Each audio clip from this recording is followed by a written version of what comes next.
In a world where power is everything, there is a 30-year-old man named Rick, getting beaten up and collapses to the ground. He thinks this is the end. But we learn he isn't dying. He's being trained by the strongest and terrifying adventurers in the world. Let's explain it later in detail. For years, they've beaten him down, only to make him stand back up. And now, after endless pain and suffering, his seniors finally give him the green light and tell him that he's ready for his final test. The scene shifts to the Adventure Guild, where people registering for the year rank exam as the receptionist, Alyssa, guides them. When it's Rick's turn, she immediately recognizes him. Turns out, they used to work together before he quit to chase his adventurer ambitions. As they talk, she realizes he's been MIA for 2 whole years, only to return now for the E-rank exam, which, by the way, most people take in their teens and pass within 2 years. Rick, at 32, is basically a fossil among rookies. Before he can reflect on his questionable life choices, a drunkard starts hitting on Alyssa. Rick tries to de-escalate the situation and holds the man back. But then, the guy just suddenly collapses on the floor. Rick assumes he was just too drunk, but when the others check on the unconscious man, they notice a handprint on his armor. Suddenly, everyone is freaking out because this dude is actually a former A-rank adventurer, and Rick somehow knocked him out without even realizing it. With that chaos behind him, Rick gets his exam ticket, only to see an unlucky number on it. Great, just what he needed. Feeling a bad omen creeping up, he heads out to meet one of his seniors named Renette, the Big Hot Chocolate. Meanwhile, back inside the guild, people are still trying to figure out what happened to the A-rank guy, and Alyssa comes to a terrifying realization. Rick knocked him out cold with a casual grip. The scene shifts to the physical assessment room, and whispers fill the room as everyone realizes Rick is 32. The first test requires examinees to measure their mana levels by placing their hands on a crystal ball. Most candidates get decent readings, but when Rick steps up, his mana level is revealed to be F-, the lowest possible. Everyone laughs at him, but after he leaves, the crystal ball suddenly shatters mysteriously. The next test involves attacking a slime bag to assess offensive capabilities. Seeing the slime bag reminds Rick of his terrifying master Brune, who forced him to punch an indestructible golden slime bag that is harder than a dragon's fang 50,000 times in a day. Rick remembers thinking it was impossible, but Brune nonchalantly demonstrated by obliterating one and say he can do 200 of them at once. No big deal. The scene shifts to the present. 11-year-old boy named Freed steps up first, unleashing an advanced 3rd-level pyromagic spell. Despite its small size, the judges call him a genius. Rick, recalling the massive firestorms he endured during training, wonders if Freed just condensed his attack for indoor use. When it's Rick's turn, the examiner suggests he just forfeit. But Rick, fueled by 2 years of nightmare training, refuses. He punches the slime bag with everything he's got, and it completely shatters. Silence falls as he punches the slime bag, and the entire room is in shock, including Freed, who just had his moment stolen. But he tells himself it's fine, because defense magic is his specialty, and he'll prove it in the next test. The defense test begins, and Rick has to block an attack from an examiner. The first spell is a 4th-level attack, and Rick deflects it with ease. The examiner, stunned, decides to test him with a 5th-level cyclone spell. Even the barrier surrounding them is destroyed, yet Rick remains standing, completely unfazed. This event sends shockwaves, even catching the attention of top-ranked Royal Knight Sylvester Selnia, who rushes to the scene to witness Rick's absurd abilities firsthand. Next up is the written test. After finishing, Rick meets up with Renette, who asks how he did. Confidently, he claims he'll ace it, but admits he's unsure about his practical results. That's when Freed shows up, still fuming, demanding a rematch. But before Rick can process what's happening, Freed's older sister Angelica storms in, declaring that Rick made her brother cry. She throws her glove at him, challenging him to a duel. Rick, thinking it's just laundry, picks it up, only to be told by Renette that he just accepted the challenge. Does he have no brain cells? Angelica, a 2nd-class Royal Knight known as B-rank adventurer, lays down the stakes.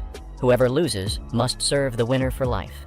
Rick panics, knowing she's way out of his league, but Renette reminds him of his grueling training. Rick, reminiscing about his suffering, immediately throws up.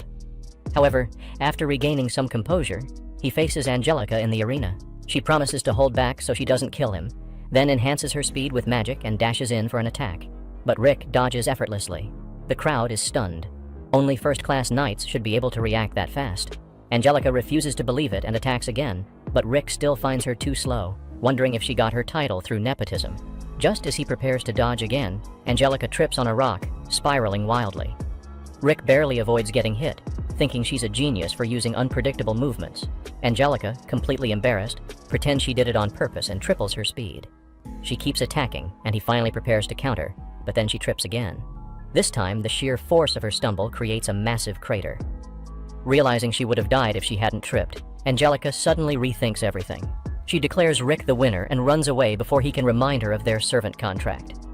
The next day, the results are announced. If a participant's admission card glows red, they fail. If it turns blue, they pass. Rick's card flickers between red and blue, making him nervous, but it finally settles on blue. He passes. As he leaves with Renette, he suddenly catches a strong scent. A noble-looking boy approaches them, introducing himself as Raster, Duke of the Northern Kingdom. He immediately starts hitting on Renette, offering to make her his second wife. Rick steps in, and Raster calls him an ugly old man. Rick brushes it off, saying Raster doesn't look strong either, only for Raster to smugly reveal that he's an A-rank adventurer who reached that rank at just 14. He invites Renette to have dinner with him, but she tells him to back off because she's Rick's girlfriend, and she mentions that his perfume is too strong for her liking. Raster becomes so upset and says he's going to give Rick a hard time in the next test. The scene shifts to a bar where Fried and Angelica appear, revealing Raster is their older brother. They whine about how Rick humiliated them, so Raster promises to make Rick pay. The second stage of the exam begins, a mock battle, and Renette warns Rick to hold back. But thinking about Raster, Rick decides he'll need to go all out. Just when he braces himself for a tough fight, the examiner calls for Rick's opponent, a completely different guy named Lynx. Rick, relieved beyond words, realizes he just might survive another day in this ridiculous world of adventurers. Just when he thinks he's got a handle on things, Lynx, the examiner, suddenly falls ill, and guess who's taking over? None other than Raster, the man of 1,000 spells, also known as the F-rank crusher. Yep, Rick is in deep trouble. The guy has a reputation for making F-rank hopefuls regret ever dreaming of becoming adventurers. Rick briefly considers running away, because honestly, who wouldn't? But then he remembers that if he fails, his seniors will triple his training, and that might be even worse than facing Raster. Just when things couldn't get weirder, a mysterious hooded kid approaches Rick and offers to predict his future. Now, any sane person would say no, but Rick, of course, he sits down, because he has only muscles, not brain cells. But before he can even hear if he's destined for greatness or disaster, Renette notices something's off, but it's too late. Rick vanishes in the blink of an eye. Furious, Renette obliterates the so-called fortune teller's crystal ball, revealing that it was actually Fried. She doesn't even hesitate. She grabs him and threatens to take away his precious eyesight unless he spills the truth. Panicked, Fried confesses that Rick was teleported about 100 meters away. The scene shifts straight to a beach, filled with people dressed in all black, and they're not here to offer Rick a warm welcome. Turns out these guys are part of Raster's special test, and their mission is to get rid of Rick. And they're all B rank or higher. So yeah, Rick's chances of survival are looking pretty slim. But before things get out of hand, Rick's terrifying seniors show up, and they are not amused. Rick pretends it's all part of a warm-up, and even warns the men to run if they value their lives. One guy attacks, and his sword shatters against Brune's skin. The guy tries to punch Brune instead, but his fist breaks on impact. Brune just tells him to keep practicing more. Miz, another terrifying senior, takes out his magical gun and starts blasting the enemies away, while Alice, another terrifying senior who looks like a kid, gets taken hostage.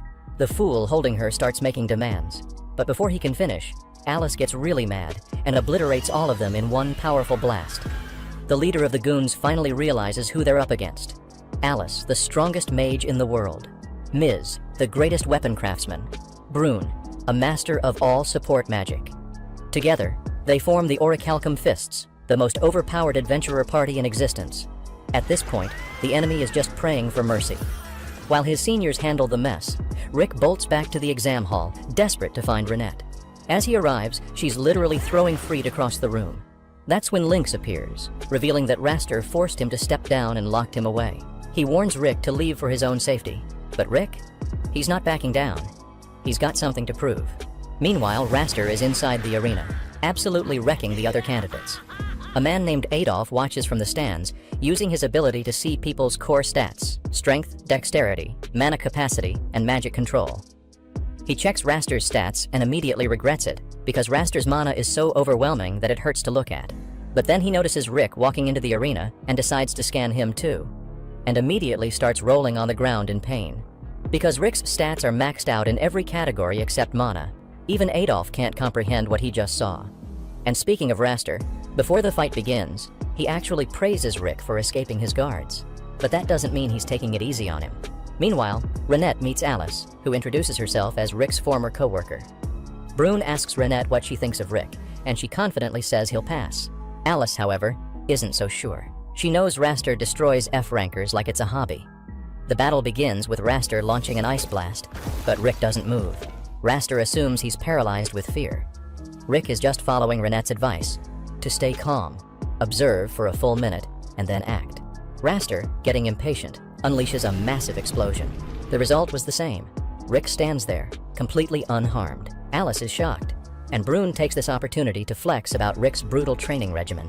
100 kilo ankle weights, running through forests filled with demonic snakes, and all sorts of insanity. Raster keeps attacking, but Rick remains cool as ever. Miz, Renette, and Brune reveal that they were the ones who trained Rick. Miz was his magic trainer, Renette sharpened his dexterity, and Brune handled his physical conditioning. Alice is stunned. She thought Renette was just a maid. But no, she's a total beast.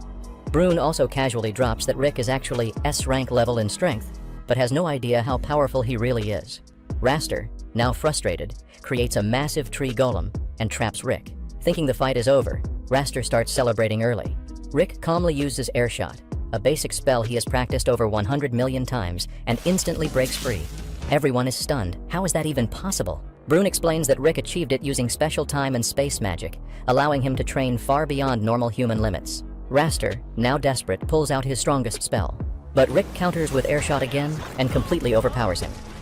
The impact is so strong that Raster is sent flying into the stands, knocked out cold.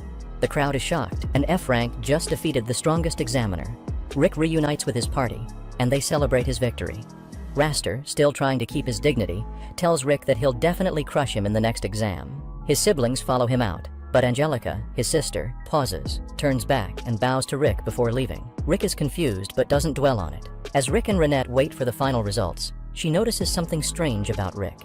Rick was so nervous before, but is now completely calm. She asks why, and he casually explains that he just remembered something important. Flashback to Rick as a kid, reading about Yamano the hero, who dreamed of defeating the legendary Kaiser Elpis to claim a treasure that grants any wish. Inspired, little Rick declared that he too wanted to be an adventurer, but when he told his parents, they immediately shut him down. His father dismissed it as a fairy tale, and his mother worried it was too dangerous. They both told him to find a stable job instead, and yet here he is now, on the verge of proving everyone wrong. But Rick had one dream, to become an adventurer. Ever since he was a kid, he fantasized about wielding a sword, fighting monsters, and collecting loot like some RPG protagonist. But there was just one problem. He was born with no special skill, or so he thought. One day, a doctor tells him that he actually has a unique skill that just hasn't been activated yet. This gives him hope because Yamano, a legendary adventurer, had the same type of skill. Rick is ecstatic, thinking he's destined for greatness. But as years pass, nothing happens. No sudden power-up, no hidden talent awakening, just endless disappointment. His friends suggest he still try becoming an adventurer, since even skillless people can make a decent living. But Rick isn't interested in being just another sword for hire. He wants to be legendary. Eventually, reality sets in. Tired of waiting for his skill to activate, he takes a job as a guild receptionist, much to his parents' relief. 14 years have passed. 14 years of filing papers, watching others go on epic quests while he's stuck behind a desk. He still tries to activate his skill in secret, but nothing works. Frustrated, he finally gives up, locking away the childhood book that once inspired him. His life turns into a routine, until one day, his old friend Zaid shows up. Zaid, now a full-fledged adventurer, proudly announces his success. Rick congratulates him, hiding his jealousy behind a forced smile. That night, Rick drowns his sorrows in booze, regretting ever giving up. But before he can spiral too deep into self-pity, he hears screams. A massive monster appears in the city. Renette shows up like it's just another Tuesday and walks towards the monster. But Rick blocks her, trying to protect her, not knowing how strong she is. She instantly slices the monster into tiny pieces before he can even blink. Turns out, she's an S-rank adventurer. Rick is both impressed and devastated. Seeing her strength, he wonders if he's wasted too much time, if it's too late for him to chase his dream. Renette bluntly confirms his fears. His mana capacity is fixed due to his age, meaning he'll never reach his full potential. It stings, but he keeps a smile and invites her to dinner. To his surprise, she accepts. The next day, Rick is actually in a good mood. But fate isn't done messing with him yet. Just as he's about to meet Renette for dinner, monsters attack the city again. She tells him to lead them to her, and in a single move, she wipes them all out. Just when everyone thinks it's over, Renette's face goes pale. A dragon appears, and not just any dragon, a nightmare tier monster. Zaid and the other adventurers try to fight it, but their attacks bounce off like pebbles against a fortress. Worse, the dragon traps them all inside a magic barrier, cutting off any escape. Panic sets in. But then, Rick does something insane. He steps forward and declares that he'll fight it. Everyone stares at him like he's lost his mind, but he's dead serious. "If I have to die, I want to die as an adventurer," he says, igniting a fire in the others. Inspired by his resolve, they charge in alongside him. The dragon, unimpressed, swats Rick like a fly, pinning him to the ground. Just as everyone assumes he's dead, something incredible happens. His long-awaited skill finally activates. Mana surges through his body. His strength skyrockets, and he lifts the dragon's foot with one hand like it's made of paper. Overwhelmed with joy, Rick laughs as he challenges the dragon to try again. It breathes fire, but Rick blocks it. Then it fires a laser, but he deflects it easily. In one final clash, Rick defeats the dragon, leaving everyone, including himself, stunned. The adrenaline rush knocks him out, and he wakes up a week later with Renette waiting beside him. She invites him to join Orichalcum Fist, a legendary party, saying their goal is to defeat the Kaiser, the ultimate evil. She tells him that despite his age, he can still become a great adventurer. Overwhelmed, Rick cries. It's the first time anyone has encouraged him to chase his dream. In the present, after the test is over, his friend Lynx visits to congratulate him on passing the test. Lynx is confused when Rick asks him to wear his best armor, thinking they're just going for a casual visit. Following Rick's directions, he ends up at the Demon Lord's castle. Wait, what? Lynx wonders if he's in the wrong place, but Rick opens the door, apologizing for making him come so far. Lynx notices that despite being a demon castle, there are no monsters. Rick casually explains, "Yeah, they don't come near."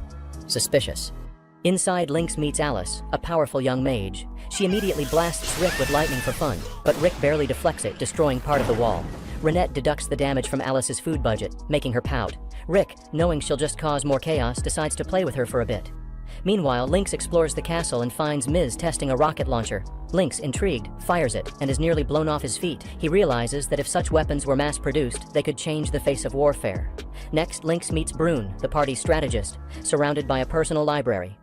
Thinking Brune is just a scholar, Lynx asks if he's read all the books. Brune casually explains he's been too busy training Rick. That's when Lynx asks Brune to teach him one or two things to become stronger. Brune agrees to teach him, but Brune's training is brutal. The scene shifts to the high cliff. Within minutes, Lynx is thrown off a cliff, nearly dies, and lands on a beast Renette just killed for dinner. Surviving barely earns him a break before Brune drags him back for more training. Over dinner, Lynx teases Rick about his relationship with Renette. Rick insists they're just comrades, but Lynx, smirking, reveals he and his wife have a 20-year age gap. Rick is stunned into silence. Later, Rick and his party prepare for their next quest, but the guildmaster informs them they need a fourth member. Brune tells the guildmaster to bring someone to fill the fourth member. The guildmaster tells a girl named Ray to go with them, because she wanted to go on a quest with a high danger level. With the team assembled, their next adventure begins, with Rick finally stepping into the life he always dreamed of. As they set off on their mission, Ray wonders if they're searching for something valuable. Rick casually explains that they're after a magic stone, which immediately sparks dollar signs in Ray's eyes, as she asks if they can sell it for a high price. Rick quickly shuts down her dreams of wealth, warning her that the stone attracts monsters. Ray, completely unfazed, flexes her confidence, assuring him she can handle anything that comes their way. Curious, she asks about his adventurer rank, and when he sheepishly admits he's only F rank, she assumes he just got a late start, definitely not wanting to be in the same boat as him. Meanwhile, back at the castle, Renette worries about everyone's safety, but Miz, ever the optimist and pervert, believes they'll be fine, especially since Brunt is with them. However, Miz's priorities quickly shift as he unveils his latest invention, an air pump designed to lift skirts. Before he can bask in his moment of perverted genius, Renette catches on and promptly turns his machine into scrap metal. Meanwhile, Rick and the group stumble upon a wyvern, which instantly sends Ray into panic mode, fearing it'll call for backup. But before she can even finish her sentence, Rick casually punches the wyvern away. Ray, horrified, warns him that he just signed their death sentence because more wyverns are bound to show up. Rick remains as chill as ever, insisting he has a plan, though Ray is too busy freaking out to listen. True to her fears, another wyvern comes crashing down near them. She's ready to bolt, until she realizes that Brune and Alice are absolutely obliterating every wyvern in sight. Just as she's about to breathe a sigh of relief, a red wyvern, far stronger than the others, descends before them. Ray, suddenly a walking Wikipedia of monster rankings, informs them that even an A-rank adventurer would struggle against it and strongly suggests they run. Rick, of course, completely ignores her advice, saying he needs to test something. He tells Ray to escape, but she, now feeling oddly loyal, decides to fight alongside him. Just as she starts casting a spell, Rick once again does the most Rick thing possible. He punches the wyvern's head clean off. Ray is left speechless. The next day, Ray reports to the guildmaster about her recent life-changing experiences, mentioning that Rick and the others took a wyvern corpse back with them to eat. The guildmaster had hoped that spending time with Rick would talk some sense into her, but instead, she's more fired up than ever to get stronger. Meanwhile, Rick and the team finally discover one of the magic jewels. Miz activates the jewel with his magic, revealing a map that indicates the next stone's location, Heratopia. Flashback time. 400 years ago, the legendary fourth king, Alexander of Heratopia, built a coliseum in the town of Knuckle Perry. He fought using only his fists and maintained a ridiculous winning streak of 10,000 matches. Upon reaching Heratopia, the group gazes at Alexander's statue, prompting Brune to fantasize about fighting him. Rick points out that such a fight would likely level the entire country. As they try to gather intel on the 6 magic jewels, the townspeople take one look at them and scatter like cockroaches. Rick suggests heading to the town hall, but before they can leave, they witness a girl named Militia being harassed. Brunt steps in to scare off the guy named Gold, but the man doesn't even flinch. Instead, he boasts about being a fighter. Brune, unimpressed by Gold's frail appearance, provokes him, and the two head to an alley to brawl. Seconds later, Gold is on the ground, thoroughly defeated. Once things settle, Brune shows them the magic jewel and asks if they've seen anything similar.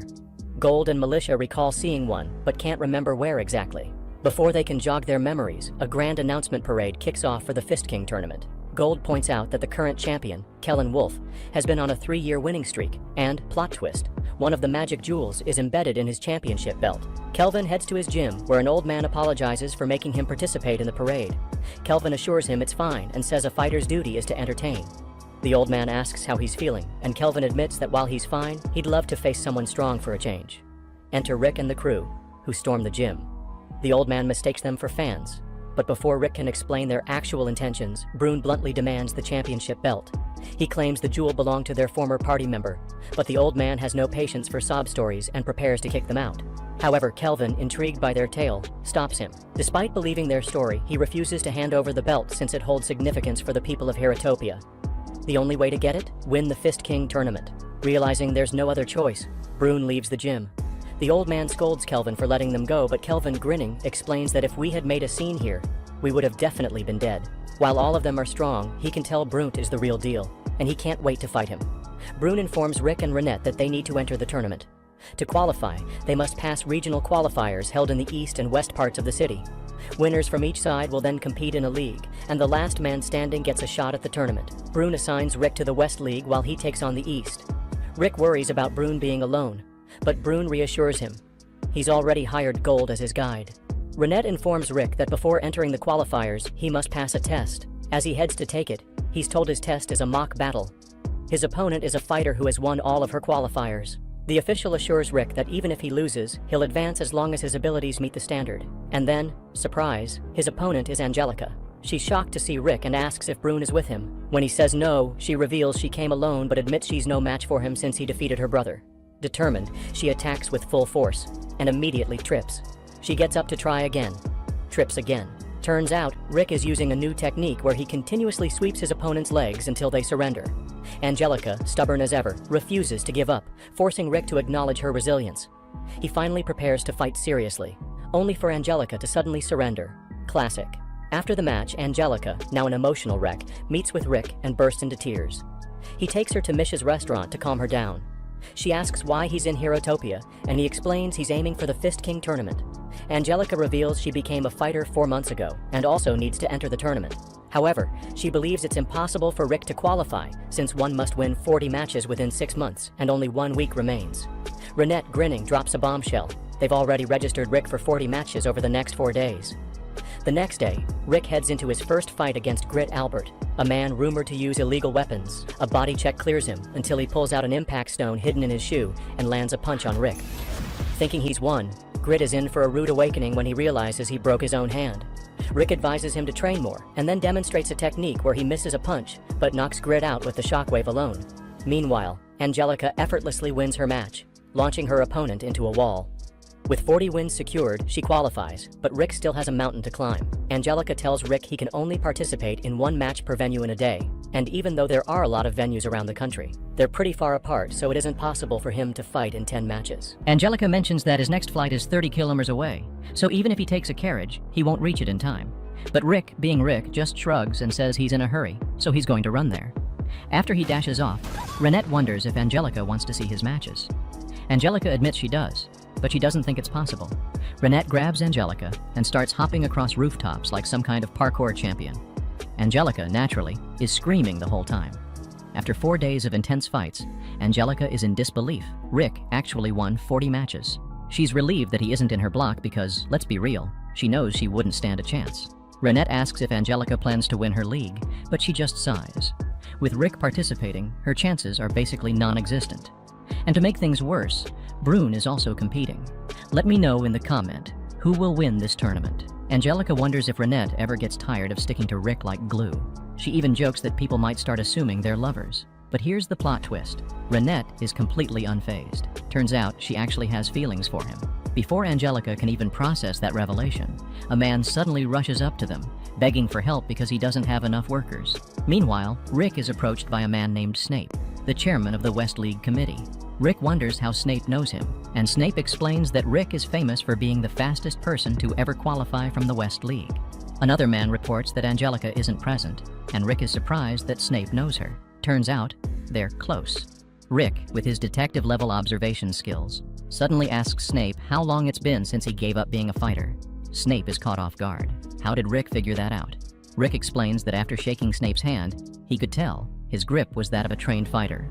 Snape reveals he won a small tournament 20 years ago, but retired at 23, making that his only victory. He also mentions that his company is sponsoring a participant in the tournament. Before leaving, he wants Rick to tell Angelica not to mess around too much. Meanwhile, Angelica and Renette are in bunny suits. Yes, you heard it right, bunny suits, trying to get people to place bets on the Fist King tournament. Another bunny girl praises Angelica's energy, but she groans that she didn't take the job because she liked it. Renette casually reminds her that she was the one who accepted the offer in the first place. A drunk man stumbles into the scene and starts harassing the bunny girls when he tries to mess with Angelica. She and Renette deliver a beatdown that makes sure he regrets all his life choices. Rick arrives just in time to witness the chaos and is completely speechless, but he got the real shock when he saw Renette in a bunny suit. At the gym, Kelvin and the old man are impressed. Brune managed to clear the East League qualifiers in just 2 days, and even Rick completed his in 4. Kelvin is thrilled at the prospect of fighting them. The look on his face makes the old man remember the moment he recruited him to Heratopia. The next day, Angelica is fuming at Rick for his reaction to her bunny suit. Rick and Renette try to reassure her that she looked cute, but she's still mad. Then, Rick casually mentions that he met Snape yesterday. That changes her mood real fast. She claims she doesn't know who he is. The league matches begin, determining who will enter the tournament. Angelica's first match is against a girl named Helen. Angelica goes all out from the start, but Helen dodges like a pro. When Helen tries to land a punch, Angelica blocks it. Rick and Renette notice something is off. Angelica is straining herself, which isn't like her. Still, she wins by launching Helen into a wall with a powerful kick. Rick and Angelica continue dominating their matches, but then things take a turn. Angelica has 4 matches left, and she needs to win 3 matches to qualify. In her next match, she faces a guy named Taylor. She attacks with lightning, but it does nothing. Taylor punches her straight into a wall, knocking her out and winning the match. Afterward, Rick asks why she kept using stamina-draining techniques when it was obvious her opponent had strong defenses. Angelica ignores him and walks away. Rick, being persistent, keeps pressing her until she finally snaps. Snape is her fiancé. Rick is floored. Angelica explains that a year ago, her parents passed away, leaving her and her siblings in financial trouble. Her grandfather made a deal with Snape. He would support their family in exchange for Angelica's engagement. It saved them financially, but now it's too late to break the deal. Rick is stunned, and Angelica is annoyed that he didn't listen to the full story before freaking out. Suddenly, a thug named Jyath appears, hurting a woman who accidentally bumped into him. Taylor tries to intervene but gets slammed into the ground instantly. Things escalate when Jyath starts tearing the woman's clothes, but Angelica steps in, demanding that he stop. Instead, Jyath decides to attack her, but Rick steps in just in time. Snape arrives, casually telling Jyath to save his strength for the tournament. Jyath leaves, and Rick is even more suspicious when Snape refers to Jyath as his brother. Rick starts putting the pieces together. Did Snape sponsor the tournament because of his engagement with Angelica? She confirms it. Snape has poured a fortune into their engagement, but he doesn't have enough assets. He plans to make up for it by betting big on the tournament. Rick realizes that Snape is likely fixing the matches. Angelica believes Snape's fighter will take advantage of the sponsor slot, meaning she has to defeat him. But there's a problem. His fighter is Jyath, and she knows she can't beat him. Rick, however, has a plan. He offers to train her, and so training begins. Rick straps weights onto Angelica and ties her to himself. She's confused, but he just tells her to use strengthening magic. Then he starts running fast.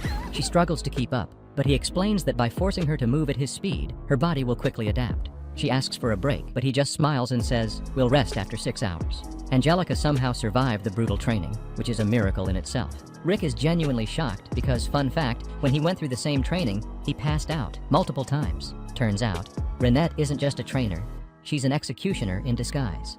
Angelica, now a walking corpse, is relieved to have made it through the first day, only for Rick to casually drop the bomb that this was just the warm-up, and thus the suffering continues. On the 5th day, Angelica finally snaps. She runs away like a fugitive and hides in a cafe, convinced that Rick won't find her. But Rick tracks her down in 15 minutes flat. Is he really a man or bloodhound? Expecting an earful, she's caught off guard when Rick tells her he understands why she ran. Apparently, he also wanted to quit during his training. In fact, he even died a couple of times. But Brune kept reviving him because apparently, death wasn't a good enough excuse to stop training. Instead, Brune told him to compare his current suffering with the regret he'd feel if he gave up. And somehow, that convinced him to keep going. Hearing this, Angelica opens up about how she's been forced to act like a noble her whole life, but it just doesn't suit her. She wants to contribute to her family in a different way, by fighting. Rick, impressed by her resolve, points out that she's already an excellent swordsman, but since a fighter needs to rely on their fists, he suggests a technique that turns her hands into metaphorical swords. Enter Renette, who's been summoned for a special kind of hellish training. Angelica's next match is against a guy named Silva, and everyone assumes she's in for a tough fight. The match begins, and she kicks him just once. Silva instantly goes down. Match over. Turns out Angelica has been so conditioned by training that she still thinks she's in survival mode. Even after the win, she tries to keep fighting. Later, Alice and Miz arrive, and Renette asks if they found the magic jewels in the Empire. They didn't.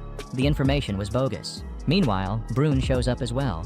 And during dinner, Rick praises Angelica for how fast she's learning. She thinks it's not enough, but Brune reassures her, progress is progress, no matter how small. Finally, the tournament begins. Angelica quickly notices something shady. Jyath won't face Kellen or Brune until the finals. The realization hits. This is all rigged. Snape's plan is obvious. He's building Jyath up as an unstoppable force by pitting him against weaklings. When the betting odds skyrocket against Jyath, Snape will bet on the underdog and make a fortune when Jyath throws the fight. Angelica is determined to wreck his scheme because she's set to fight Jyath in the second round.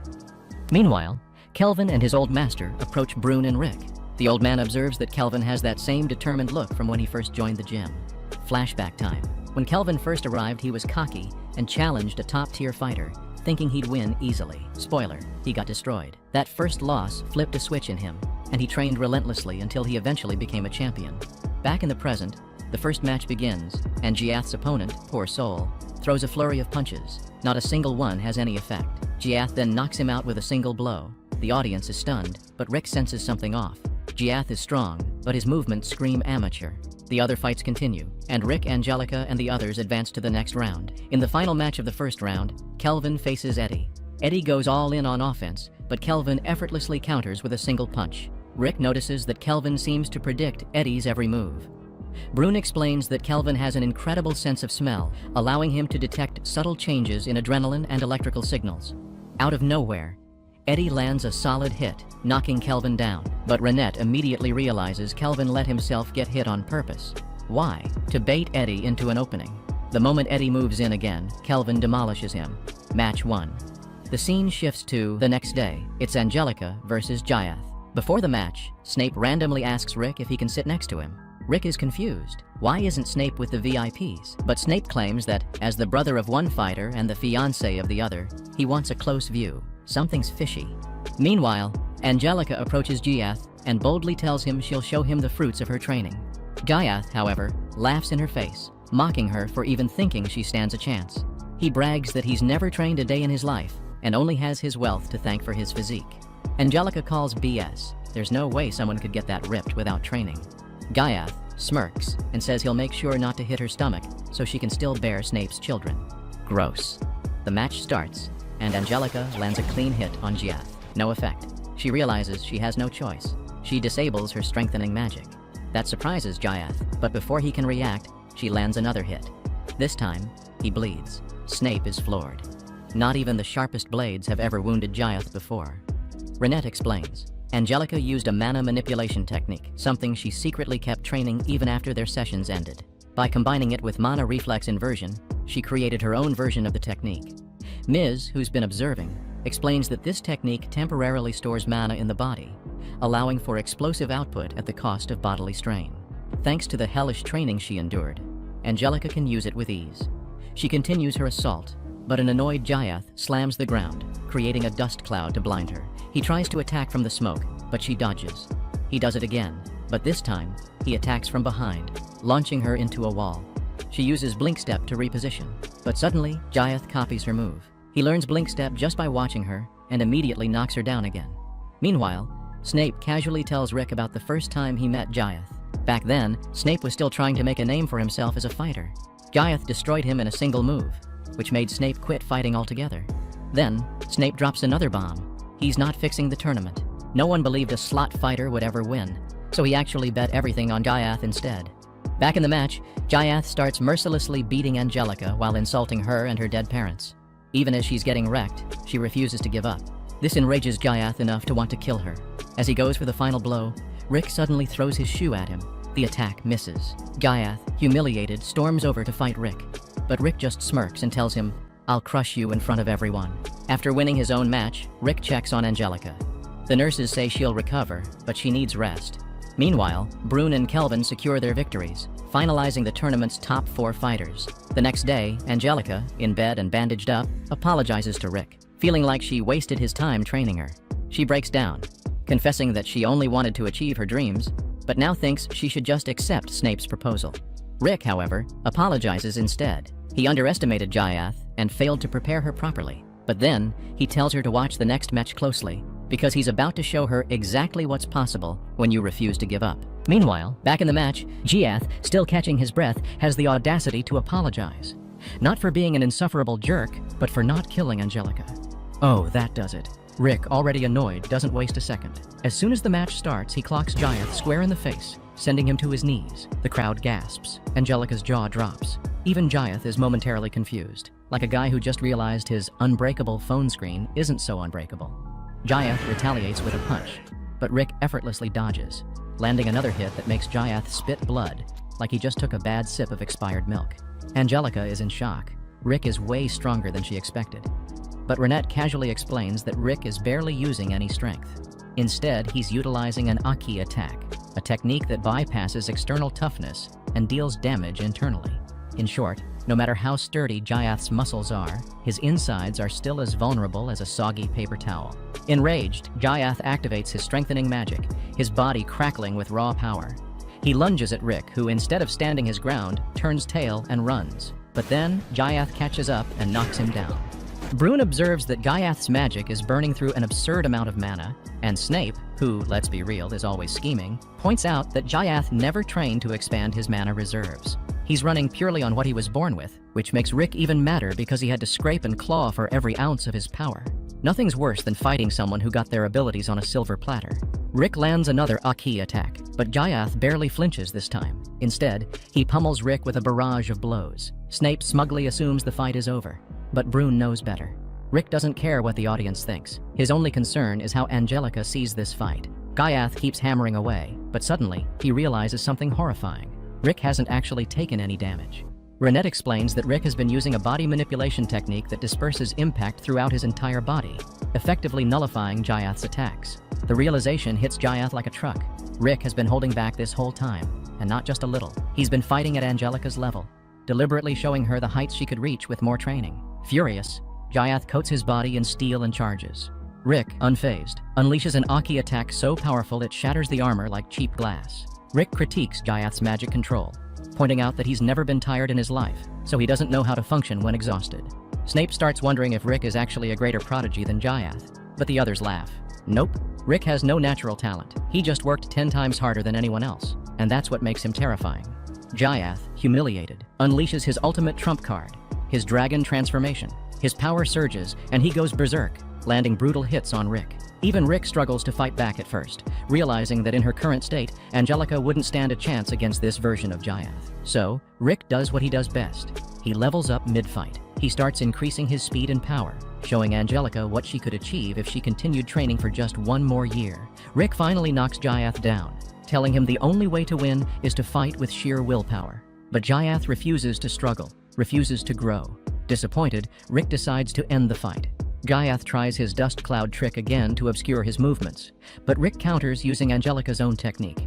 The crowd watches in awe as Rick delivers the final blow, winning the match. Yet, as he stands over Jayath's defeated form, he frowns. The technique still wasn't perfect. If Renette had done it, Jayath would have been sliced clean in half. Angelica, overwhelmed with emotion, thanks Rick for everything he's taught her, promising to become an even stronger fighter. Meanwhile, Snape, for the first time, admits that part of him actually wanted Jayath to lose. He reveals that Jayath was the one who crushed his dreams of becoming a fighter, and now that he's been defeated, Snape feels lighter. He even jokes that it's a shame he can't marry Angelica now, though she scoffs, thinking he just wanted to marry into nobility. But Snape insists he genuinely liked her. But there's no time for romance. The next match is about to begin. The old man tells Kelvin that he's the strongest fighter here and advises him not to hold back. His opponent? Brune, the reigning champion. The announcer hypes up the fight, and the crowd goes wild for Brune, their beloved champ. The battle starts, and Kelvin wastes no time, launching a flurry of attacks. But Brune easily blocks and counters, creating a shockwave that shakes the arena. Kelvin grins, finally facing a real challenge. But before the fight can escalate, the arena wall shatters. A crazed Jayath appears, now completely lost to his dragon blood, rampaging like a wild beast. Snape's face goes pale. Jayath's dragon instincts have gone berserk. Kelvin, annoyed at the interruption, tells Jayath to sit down. Jayath doesn't listen. In one clean hit, Kelvin sends Jayath flying. The entire audience goes silent. Renette, eyes wide, realizes that Kelvin is at the level of an S-rank fighter. The announcer scrambles to maintain order, announcing that the fight will be rescheduled for tomorrow. Kelvin sighs, disappointed that his fun was cut short, while Brune quietly notes that Kelvin was still holding back. Later that night, Rick goes for a jog, ending up near the country's border. There, he finds Kelvin training alone. Kelvin, seeing Rick, figures it's perfect timing. He needs a sparring partner. Before Rick can refuse, Kelvin lunges. Rick has no choice but to fight back. The two exchange blows, and Rick is impressed. Kelvin blocked his punch, reacting instantly. Curious, Rick asks why Kelvin got hit so easily in the tournament. Kelvin explains, he loves fighting. When he first started competing, he demolished everyone with a single punch. It got boring. Then one day, he overheard the old man and his business partner worrying. The audience was getting tired of predictable fights. If the matches lost excitement, people would stop coming to the gym. Realizing he was the problem, Kelvin decided to throw his next fight on purpose. The crowd loved it. So, from then on, he started pretending he struggled against opponents to keep things entertaining. Rick listens, then smirks. Well, you won't need to hold back against Brune. The next day, the arena is packed again. The announcer reassures the crowd that defense magic has been installed to prevent further rampages. The fight begins. Kelvin wraps his arm in a wind vortex, launching relentless attacks. Brune counters effortlessly, forcing Kelvin to back off. The champ calls Kelvin out. He's still holding back. Kelvin admits it, but also states that if he went all out, people would realize he's been deceiving them this whole time. Brune scoffs, deciding to fight with only 2 fingers to make things fair. Kelvin charges, but Brune grabs him and slams him into the ground. The crowd cheers for Kelvin, and he hesitates. Should he finally fight seriously? From the stands, the old man yells at him, "You idiot! Stop holding back! My dream is to train the strongest fighter in the world, and that fighter is you!" Kelvin, finally letting go of his self-imposed restrictions, attacks with everything he has. Brune, realizing the kid's not playing anymore, stops using his only 2 fingers. This is going to be a real fight. As he explains that he's blocking with the appropriate level, Kelvin manages to land a kick. But it has no effect, and Brune throws him away. Kelvin, still high off his last battle, crashes into the wall, using his steel body like some kind of anime pinball. He grins, claiming he's having the time of his life. But the crowd? Oh, they're not having it. The moment they realize he's been deceiving them, their cheers turn into a collective boo that shakes the stadium. But does Kelvin care? Nope, he just shrugs, then casually casts a 5th level fire spell like it's no big deal. Rick, watching from the sidelines, gulps. Kelvin's not just some lucky fighter. He's got raw talent that rivals the best. But before the fire spell can do any real damage, Brune simply raises a stone wall and effortlessly shatters it, retaliating with an attack that sends shockwaves across the arena. Kelvin, being the show-off he is, closes the distance in an instant and whips out a 7th level nature spell to restrain Brune. But he doesn't stop there. He flexes even harder and pulls out an 8th level advanced magic spell, summoning a massive meteor from the sky. Angelica, witnessing this insanity, nearly chokes. Meanwhile, Rick's face turns pale. If Kelvin is pulling out these kinds of moves, it means Brune might finally stop holding back, and that's terrifying. As the meteor hurtles toward the battlefield, Brune does what any reasonable person would do. He punches it. And just like that, the colossal rock shatters into oblivion. Angelica is speechless. Rick, he's just trying not to pass out from stress. Brune, however, is actually grinning. "I can feel your conviction through your attacks," he tells Kelvin. And just like that, he decides to reciprocate. Rick, now fully panicking, realizes Brune is about to get serious. The second he moves, a shockwave erupts, blasting Kelvin across the arena like a rag doll. Kelvin throws every spell he has at Brune, but nothing lands. And then his mana runs out. Brune sees his opening, dashes forward, and delivers a devastating punch that sends Kelvin sprawling. Rick can tell that Kelvin barely managed to block it, but even with defensive magic, he looks wrecked. Thoughts of giving up crossed Kelvin's mind, but then the crowd started cheering. Something ignites in him. This is what he always wanted, a fight that pushes him to his absolute limit. Fueled by the energy of the stadium, Kelvin stands up, combines every skill he has, and unleashes a final all-or-nothing attack. He actually lands a hit on Brune, and for the first time, everyone sees him move. It's a victory in itself. Brune acknowledges him, asks if he gave it his all, and when Kelvin confirms, he finishes the fight. After the battle, Rick and Angelica congratulate Brune, and Rick casually suggests withdrawing from the next match to get the magic jewel. Easy, right? But Brune just grins. "I'm looking forward to our fight," then he walks away, Rick freaking out. Meanwhile, Kelvin is brooding over a newspaper, realizing the entire country now hates him for deceiving them. He turns to the old man, asking if this disaster is okay, but the old man just shrugs. Then, he drops the real question. That last move, what was it? Kelvin has no idea. He was too in the moment to remember. And now, he feels like he's lost everything. But the old man reassures him. "You're like a son to me. You'll bounce back." Then, Brune casually walks in and offers to heal him. Kelvin, still being dramatic, declines. "I want to feel this pain." Brune nods, respecting his resolve, and then mentions that he's excited to watch the final match. Meanwhile, Rick has gone full shut-in mode, locking himself in his room. Angelica tries to get him out. The fight's tomorrow. Rick replies, "Yeah, and I don't want to die." Snape decides to guilt-trip him into fighting by singing about how thousands of people worked hard for this tournament, and how millions are waiting to see the final match. Rick, emotionally compromised, starts feeling bad. Angelica reminds him that Brune can literally revive him if he dies, but Rick rightfully argues that dying is still a traumatic experience. Angelica, frustrated, walks away. "I thought you were my mentor, but maybe I was wrong." Ms. then drops a bombshell. Brune actually wanted to train Rick from the start because he saw potential in him. Turns out, orcs love fighting, but Brune is too strong. Nobody gives him a challenge. His dream is to find someone who can fight him seriously. Ms. tells Rick he can back out, but he should at least understand Brune's feelings first. Flashback time. 2 years ago, Renette introduced Rick to the Orc Coliseum Fist, where he met Brune. The moment Brune shook Rick's hand, he knew Rick had zero talent. But instead of giving up on him, Brune said, "Train harder than everyone else." And so began the most brutal training of Rick's life. Back in the present, Angelica calls Rick pathetic, wondering if his training was really that bad. Ms. says it was worse. She explains that Rick's training was beyond insane, and it's a miracle he didn't lose his mind. She also reveals that Rick actually does have a special skill, but it destroys his body, so Brune forbade him from using it. That night, Rick sulks, asking Renette if she thinks he's lame.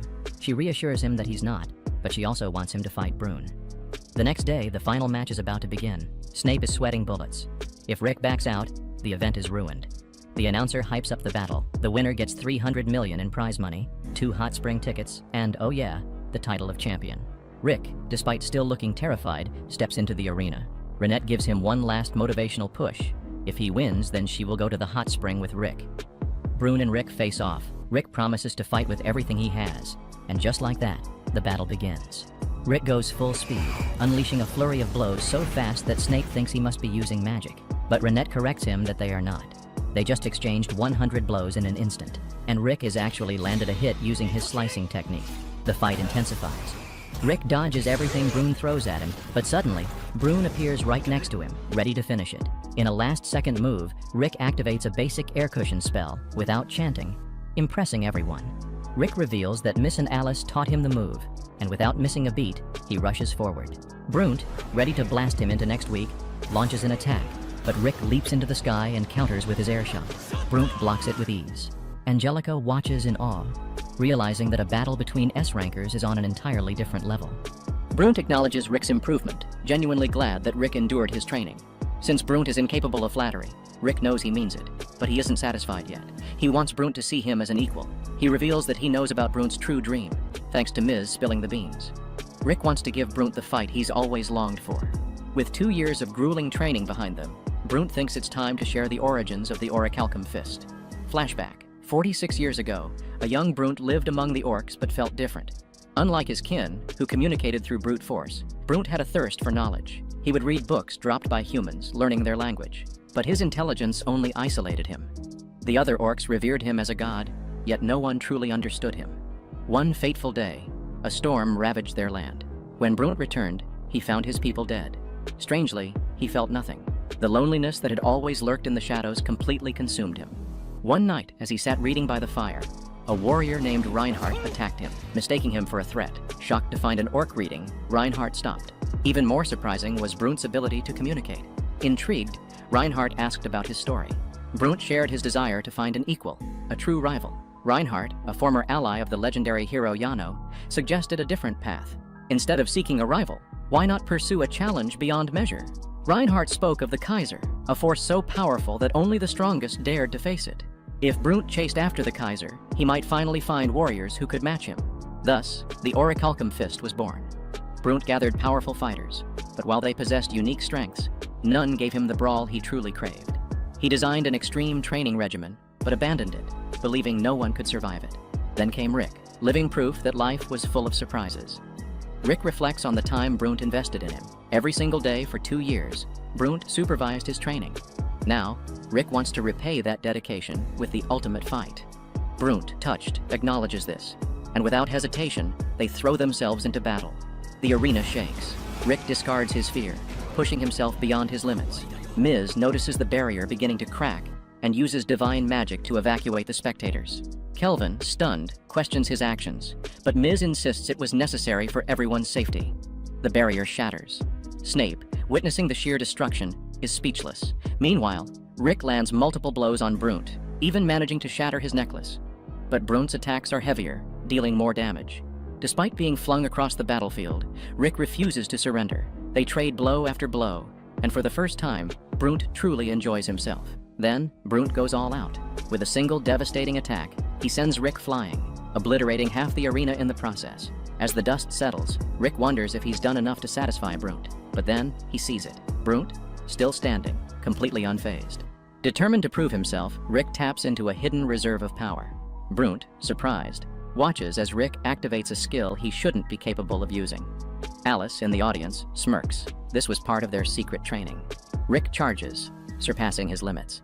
In that moment, Brune realizes something profound. He had spent his life searching for an equal, blind to the friends who had been by his side all along. He wasn't alone anymore. They both push past their boundaries. With everything they have left, they launch their final attacks. A blinding explosion of light engulfs the battlefield. When the dust settles, Brune is still standing, but just barely. Rick, exhausted, collapses. He can't believe how powerful Brune truly is. But then, Brune thanks him for fulfilling his dream, and then he falls over too. 3 days later, Rick wakes up to find Renette beside him. Ms. informs him of the situation. He's been out cold. He notices the championship belt around his waist and is utterly confused. Brune, now recovered, explains that while he technically won the match, Rick won the fight. With that, the battle finally over, the team secures the second magic jewel and swaps it out with a replica. Rick takes a moment to appreciate their progress. They're one step closer to reaching the legendary Kaiser. But then, curiosity gets the best of him. Wait a minute, Reinhardt's story took place 200 years ago. How is he still alive? Brune casually explains that Reinhardt has an inherent skill that extends his lifespan. Rick, impressed, starts wondering where the guy is now. Brune, completely unfazed, drops the truth bomb. Nah, he's on the run because he forgot to return some books. Rick is left speechless. Meanwhile, Snape delivers some unexpected news. Both Rick and Brunt declined the championship title. That means the winner by default is Kelvin. Kelvin, the man who scammed half the tournament and barely survived his matches, is now the reigning champion. Even he looks confused, mumbling something about not deserving the belt. Meanwhile, Gold and Militia cry dramatically as Brunt prepares to leave. Later, we see Rick and the others packing up souvenirs for their neighbors. But Brunt just stands there, watching them with a rare smile. For the first time in his life, he's not alone. As the group parts ways, Angelica makes a bold declaration. She's coming back. Because she asked Brunt to train her. Rick stares at her, dumbfounded. Is she insane? Angelica, unfazed, vows to catch up to Rick and even surpass him. Rick sighs and tells her he looks forward to it, already bracing himself for the chaos she'll bring. Then he casually mentions he'll be running back to the castle for extra training. Angelica, assuming it's a short jog, asks how far it is. 3,000 kilometers, Rick replies like it's no big deal. She nearly passes out. That would take months on a carriage, but Alice reassures her. They can just buff the horse. Ms. casts a spell on the horse, and suddenly, the horse looks like it just spent 6 months in the gym, completely shredded. Just as Rick prepares to leave, Renette brings up the hot spring trip. Rick immediately turns bright red, lost in an entirely different kind of imagination. But before he can even process that, Brunt drops another bombshell. He technically didn't win their match. Ms. suggests a tiebreaker, a race back to the castle. If Rick wins, he gets his hot springs trip. If he loses, his training gets multiplied by 100. Before Rick can even argue, Alice yells, "Go!" Ms. and Brunt take off like lightning. Rick, left standing there, looks absolutely destroyed. But then, with a determined grin, he turns to Renette. "I will win this." And with that, he bolts after them. As they all race toward the castle, Rick reflects on everything. He's finally become an adventurer, fulfilling a dream he once thought was impossible. But he knows this isn't the end, because every dream fulfilled only means another one is waiting. And that's where this video ends.